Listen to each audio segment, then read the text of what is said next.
Pass method for putting out a fire. In this video, we'll teach you how to properly use a fire extinguisher using the pass method.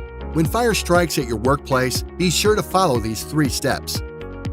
Step 1. Check to make sure the fire extinguisher you have on hand is the correct type of extinguisher to extinguish the type of fire. Type A is used for ordinary combustibles such as wood and paper.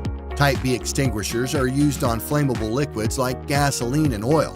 Type C is for electrical fire, so they can be used on faulty outlets and appliances. Type D is used on flammable metals such as magnesium and titanium. And Class K extinguishers are used when fires involve cooking media, fats, grease, and oils. All commercial cooking sites such as restaurants need this extinguisher. If you don't feel you can safely put out the fire, exit the building immediately. Step 2. With the extinguisher in hand, step 6 to 8 feet away from the fire. Step 3. Use the pass method to put out the fire.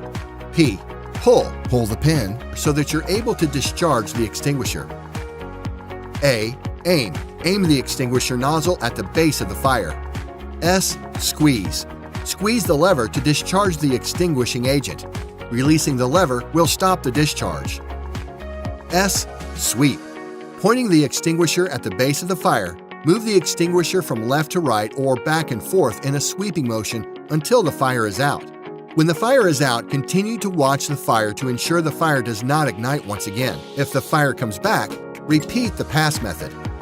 Recap: P. Pull the pin. A. Aim. S. Squeeze. And S. Sweep.